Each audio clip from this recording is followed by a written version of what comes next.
C'est pourquoi il est écrit, le premier homme Adam devint une âme vivante. Vous avez une âme vivante, première étape. Il y a niveau, il y a vie, il y a moto. Moto va bien moto. C'est le premier niveau, il y a vie. Étape, il y a vie. Alors maintenant, on va continuer par le que le dernier Adam est devenu un esprit vivifiant. Oui. Maintenant, on parle toujours d'Adam. Oui, oui. On parle du premier Adam et on parle aussi du deuxième Adam. Mais en réalité, dans la Bible, il n'y a qu'un seul Adam. Oui.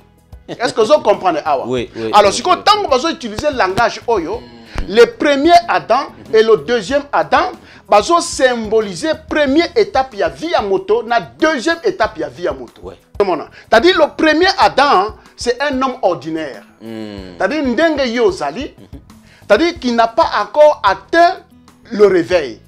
Quand on a atteint le réveil, tu étais un homme ordinaire. Animal. Tu étais un homme animal. Hein? Tu étais un païen.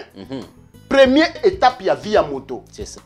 Alors, maintenant, tant que le dernier Adam est devenu un être vivifiant. C'est-à-dire, on ne parle pas de deux personnages différents, on parle de différentes étapes de la vie d'une seule personne. Oui, oui. Que première étape, est ordinaire, et puis tant que l'étape au côté sikoyo na ezali siko spirituel. Éveil. Éveil siko nde yango wana. Alors sikoyo moto nyoso, peuple nyoso, mboka nyoso. Oyo bazo vivre sous contrôle, sous domination, sous esclavagisme, aza peuple oyo na nous réveille quotidien. OK. Donc tango éveil et kotaka peuple wana autika la lisu sous esclavité. Nazo saya solo. Au moni même ndenge tozali boye. Pona ba oyo ba tanga mo ba classe awa na poto awa. O ba yebi par exemple ba histoire même ya ba États-Unis. On comprendre que États-Unis, parce qu'ils peuvent coloniser et pas les Anglais. Ouais, ouais. Mais, bato oyo ba mema, c'est-à-dire que indépendance ya États-Unis, et ça qui peuple nyoso tout. Est-ce que vous avez bien? Si. Et ça qui groupe ya ba éveillé. Ouais, ouais. Bato oyo ba zu réveil. Bato oyo ba continue na deuxième étape, il y a développement, il y a vie à moto. Ouais. Bato oyo ba comprendre que bazali kata nzoto te. Bato oyo ba comprendre que, c'est-à-dire que bazali mokili. Bazali possibilité. Bazali un pouvoir. Bazali capable. Bato ba comprendre. Nombre wana kaka, même pas 1% ya États-Unis. Bangonde ba mema indépendance ya États-Unis. C'est ça. Ouais. Donc c'est pour dire que ceux qui ont moni na kati na mboka. Donc bozali de génération en génération, de siècle en siècle, c'est parce que le réveil n'est pas encore là. Oui. Au monde na kati na mboka na biso Congo. Jour oyo réveil et kozala. Ndeko nangai.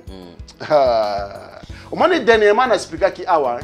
Na expliquer ki awa ke na kati na mboka omoni ndenge moto apemaka siko soki bakangi pema na yo elo nini yokosala elo moko te ozomona alors eza ndenge moko c'est ça pema ya mboka ezaka peuple ozomona si peuple oyo déjà éveil aza éveillé bako manipuler lisusu te esili. Ouais. Et puis, mokondi nyonso tout. Oya yaka kokuta peuple oya zali éveillé. Aza mokondi oya kosala musala na akubana ko raisonner selon ye et non selon obazo imposer ye. C'est ça. Parce que sécurité ya mokondi wana. Pema ya mokondi wana, force ya mokondi wana, eza peuple wana. Et pas peuple.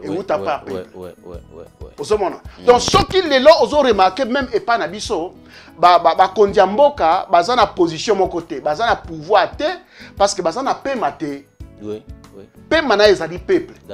Yango na ozomona ke moto oyo azali président oyo azo négliger peuple, azo komi négliger sans que amiyeba.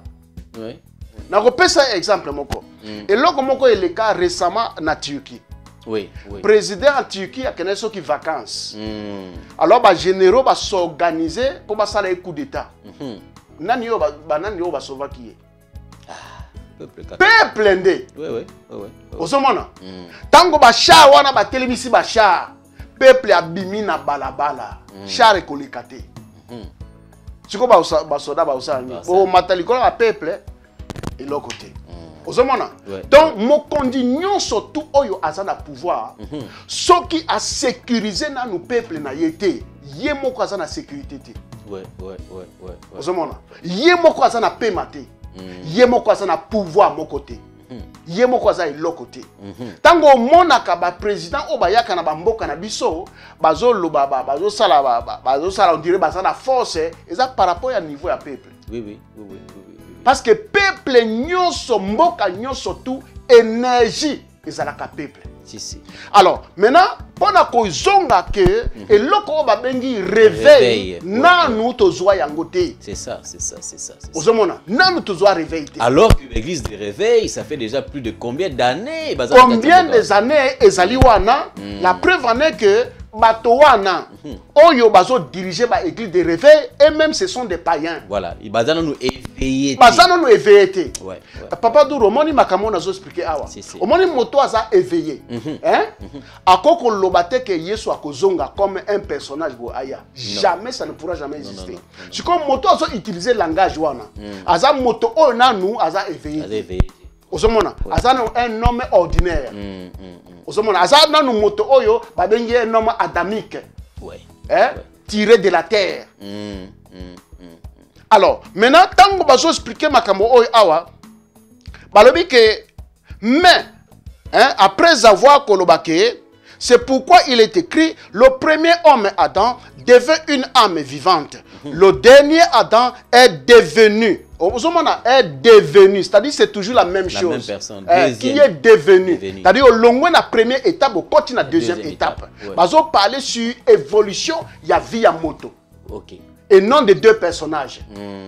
Pour Batumi Bakansa, qui est Zali Adam ou d'Eden, na Yesu aza second Adam. Voilà. On a toujours quoi deux personnages. Voilà. Encore une fois, il a qu'à schéma ya enseignement. Schéma ya enseignement. Parce que bato nyon surtout oyo lelo bazana kati ya ba église de. Qui lelo ozana kati ya mboka ya Congo. Ozana poto awa, olisoral. C'est-à-dire ce que tu vas apprendre là-bas.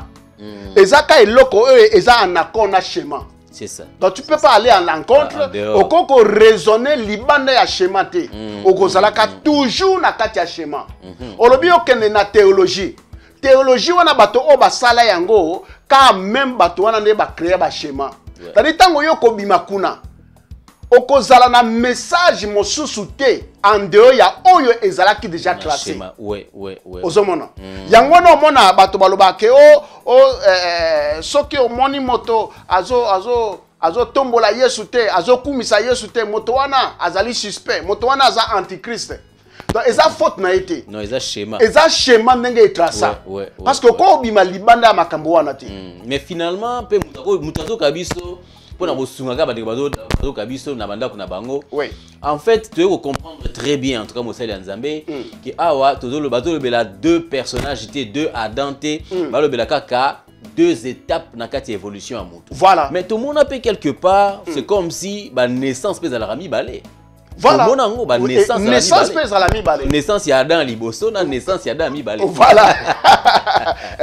Mais la nouvelle naissance. Ouais. Donc c'est ce qu'on présente ici. Et puis na katia verso balobi siko que mais ce qui est spirituel n'est pas le premier. Ah. Est-ce que vous avez ce qui est spirituel n'est pas le premier. C'est ce qui est animé. Na kati ya vie na vie ya moto na parcours ya vie ya moto ndenge nzambe ya sala yango. Soki mwana abotami. Et loko eko développer na nous liboso eza nzoto na ye. Physique na ye. Le corps physique. C'est ça. Ozomona le premier Adam. l'homme ordinaire, l'homme animal, le païen. Le païen. C'est ça le premier développement. Il y a étape, il y a vie à moto. Alors, par le bien que ce qui est spirituel vient ensuite. Voilà. Maintenant, le deuxième étape, il y a développement, il y a vie à moto, ils allaient spirituel. Message oyo, bato oyo basa na difficulté. Il y a qu'à comprendre, et ça bato basa déjà na kati ya schéma. Oui. Aux hommes, ce qu'on a déjà na kati ya schéma. Et sili. Et comme, c'est-à-dire pratiquement impossible. Parce que, au moins, vie à moto, Papa Doro. Oui. N'engue nzambe ya salabiso. N'a pas ça exemple nini. Voilà. Au moins, n'engue ba lampe na biso à pétrole. Oui. Si on a une lampe à pétrole, ou tie lampe à pétrole, pétrole est en akati, et ça peut na mèche. Na yango. Alors, mais ce qu'on pélicité, et peut ça mouinda te. Jamais. Alors que ils ont la capacité nyonso. Ils ont la capacité et puis ba bengi mouinda. Ouais. Donc même tant azo pelisa mouinda te, azo éclairé te, aza toujours mouinda. Ozomona. Donc moto nyonso tout. Oyo nzambe ya kela. Azali ekela mu ya nzambe. Na kati na mokili oyo. Même soki nanu atteindre niveau ya éveillé ozaka ta moto ozaka ekela mu ya nzambe. Ozomona ozaka ekela mu ya nzambe. C'est pas parce que ozo kende église ou bien ozo kende église te. C'est pas parce que oyambi Yesu lokola mokonzi pe mobikisi ou bien oyambi ete. Tout ça, ce sont des croyances, bande konangai. C'est ça. Et ça croyance. Même moto oyo andimakate ke Yesu azalaka. Moto wana soki area éveil na ekoki a okoma na éveil spirituel. C'est ça. Sans qu'il attanga même Bible. Est-ce que vous l'avez bien? Parce que ça est loko oyo et ça ndenge nzambe ya sala via moto. Parcours na vie na biso awa. Ezali ndenge wana nzambe ya sala yango ke moto soki abotami premier développement na ye eza corps physique na ye. C'est ça.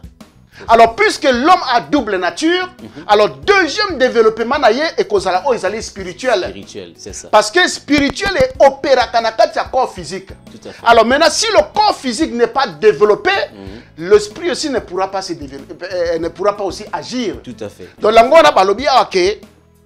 Mais ce qui est spirituel n'est pas le premier. Hein? Ce qui est spirituel n'est pas le premier. Voilà.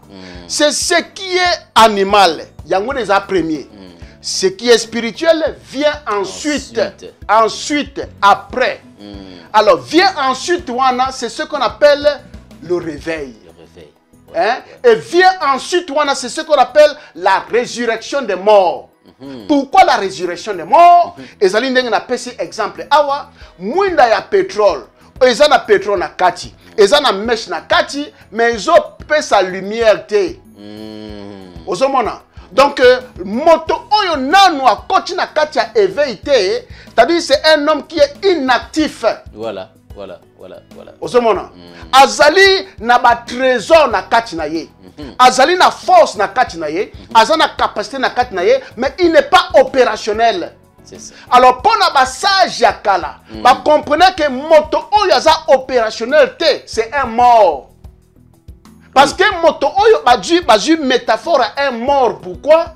Parce que moto oyo akufi, il faut ba salé makambo nyoso.